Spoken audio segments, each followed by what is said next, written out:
Hello everyone and welcome to my YouTube channel unpacked places. आज मैं आपको दिल्ली के एक मैग्निफिशेंट अक्षरधाम टेम्पल के वर्चुअल टूर पर लेकर चलूँगी। अगर आप दिल्ली नोएडा में हैं या फिर घूमने आए हैं तो आपको ये टेम्पल ज़रूर घूमना चाहिए। एंड मैं आपको इंश्योर करती हूँ कि ये दिल्ली की बेस्ट घूमने की जगह है। अगर आप ये टेम्पल नहीं गए हो तो आपने दिल्ली में कुछ भी नहीं देखा। तो मैं अब आप शुरू करती हूँ वर्चुअल टूर ऑफ अक्षरधाम मंदिर। ये मंदिर न केवल आध्यात्मिक स्थल है बल्कि कला और शिल्प कला का एक अद्भुत नमूना भी है। तो अगले 10 मिनटों में मैं आपको मंदिर के बारे में सारी इम्पोर्टेंट इन्फॉर्मेशन दूंगी, जैसे हिस्ट्री, उसका architecture, opening timings, ticket prices and और भी बहुत कुछ। तो मेरी वीडियो लास्ट तक ज़रूर देखें। तो मैं अब आपको मंदिर के इतिहास और आर्किटेक्चर के बारे में बताऊंगी। तो चलिए शुरू करते हैं। स्वामी नारायण अक्षरधाम मंदिर भारत का एक प्रसिद्ध मंदिर है जो दिल्ली में स्थित है। अक्षरधाम मंदिर साल 2005 में खोला गया था, जो भगवान स्वामी नारायण को समर्पित है। ये मंदिर श्री अक्षर पुरुषोत्तम स्वामी नारायण संस्थान द्वारा बनाया गया है। परिसर का प्रमुख आकर्षण यानी अक्षरधाम का मेन मंदिर है, जिसमें 140 फीट ऊंचे और 350 फुट लंबे 315 फीट चौड़े मूर्तियां हैं। यमुना रिवर के तट पर स्थित अक्षरधाम मंदिर हिंदू धर्म और इसकी प्राचीन संस्कृति को दर्शाता है। इस मंदिर की सबसे खास बात यह है कि इस मंदिर ने दुनिया के सबसे बड़े हिंदू मंदिर के रूप में Guinness book of world record में अपनी जगह बनाई है। स्वामी नारायण अक्षरधाम मंदिर की प्रमुख मूर्ति स्वामी नारायण जी की मूर्ति है और इसके साथ 20,000 भारत के दिव्य महापुरुषों की मूर्तियां भी शामिल है। बताया जाता है कि इस मंदिर का निर्माण जटिल नक्काशीदार संगमरमर और बलुआ पत्थर से करवाया गया है। इसे बनाने में 10 साल और 11,000 कारीगरों की मेहनत लगी थी। मंदिर का नाम अक्षरधाम शब्द से आया है, जिसका अर्थ है ईश्वर का शाश्वत निवास। यह मंदिर 100 एकड़ की भूमि में फैला हुआ है। अक्षरधाम पूरी तरह से राजस्थानी गुलाबी बलुआ पत्थर और इतालवी करार संगमरमर से बना मंदिर है। इसमें विभिन्न देवताओं, आचार्यों और साधुओं की 20,000 मूर्तियां और 9 गुंबदें भी हैं। अक्षरधाम मंदिर यहां आने वाले पर्यटकों को एक आध्यात्मिक ज्ञान की यात्रा पर ले जाता है। मंदिर के दर्शन करने के बाद भक्तों को एक अद्भुत आनंद की प्राप्ति होती है। तो ये तो हुआ मंदिर की हिस्ट्री एंड आर्किटेक्चर के बारे में। अब मैं आपको बताने जा रही हूँ कि अंदर मंदिर के आप क्या क्या घूम सकते हैं। तो शुरू करते हैं। पहला, हॉल्स ऑफ वैल्यूज। इसको हिंदी में सहस्त्रनाम दर्शन भी कहते हैं।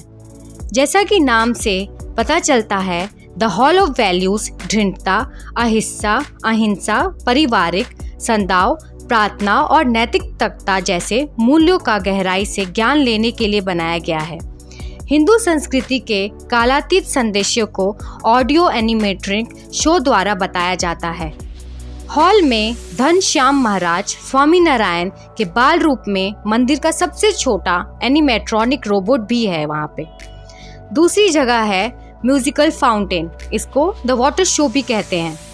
अक्षरधाम की यात्रा यहाँ के लेज़र वाटर शो के बिना अधूरी सी है। 24 घंटे के इस शो में water, projection, music, fire, laser, animation और टेक्नोलॉजी की मदद से एक ऐसा शो तैयार किया गया है जो एक शानदार अनुभव देता है। मंदिर द्वारा इस शो को आनंद वाटर शो नाम दिया गया है। अब थर्ड मैं आपको बताने जा रही हूँ बोट राइड के बारे में, जिसको संस्कृति विहार भी कहते हैं। अगर आप अक्षरधाम के दर्शन करने के लिए जा रहे हैं तो आपका यहाँ की संस्कृति नाव की सवारी करना ज़रूरी है। यहाँ यात्रा विरासत के पुराने पन्नों को परिचित करवाती है।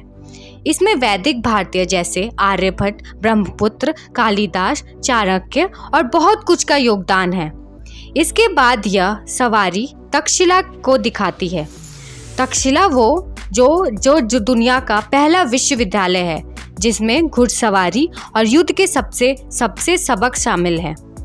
वैदिक काल से यह कबीर, मीरा, रामानंद जैसे प्रसिद्ध शख्सियतों को दिखाते हुए धीरे धीरे हमें मध्य युग में लेके जाती है। अब हम चलेंगे नीलकंठ दर्शन की तरफ, जिसको जायंट स्क्रीन फिल्म भी कहते हैं।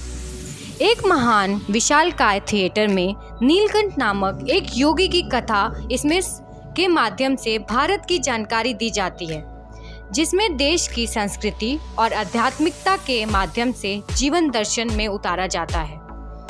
नेक्स्ट जगह हम चलेंगे नारायण सरोवर की तरफ। भारतीय संस्कृति ने हमेशा से जल, नदियों, तालाबों का सम्मान किया गया है। भारत में गंगा, यमुना, कावेरी आदि कई नदियों को धार्मिक महत्व दिया जाता है। नारायण सरोवर को केंद्रीय अक्षरधाम मंदिर के आसपास बनाया गया है। माना जाता है कि नारायण सरोवर में 150 पवित्र नदियों और झीलों का पानी है। अब हम नेक्स्ट योगी हृदय कमल की तरफ चलेंगे। अक्षरधाम मंदिर में एक अति सुंदर गार्डन भी है, जिसे लोटस गार्डन कहा जाता है, जिसका नाम इसके आकार के कारण पड़ा है। ये पूरा एक लोटस के शेप में है। इसको योगी हृदय कमल भी कहते हैं। योगी हृदय कमल एक कमल के आकार का बगीचा है, जो दुनिया भर और समय समय पर महान नेताओं के ज्ञान को हमारे सामने लाता है। इसका नाम भगवान स्वामी नारायण के चौथे अधिकारी और गुरु योगी जी महाराज के सम्मान पे रखा गया है। अब हम बात करेंगे अक्षरधाम मंदिर के खुलने के समय के बारे में। अक्षरधाम मंदिर का खुलने का समय है Tuesday to Sunday. First entry आप 10 बजे कर सकते हैं और लास्ट एंट्री 6:30 बजे के बाद आपकी एंट्री मंदिर में नहीं हो सकती है। ये हर मंडे क्लोज रहता है ये मंदिर। और मंदिर का दर्शन समय 10 से 8 PM होता है एंड आरती आप 10:30 AM एंड 6 PM देख सकते हैं। एग्जीबिशन के टिकट विंडो 11 से 6 PM तक ओपन रहती है।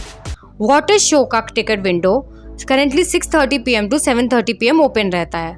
महाआरती हमेशा before first show of water show के पहले होता है।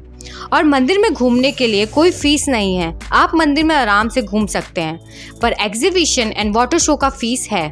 तो Akshardham water show entry fees adult के लिए 80 रुपये, ओल्ड पीपल के लिए 80 रुपये, 4 साल से 21 साल के लिए 50 रुपये एंड 4 साल से कम उम्र के बच्चों के लिए फ्री है।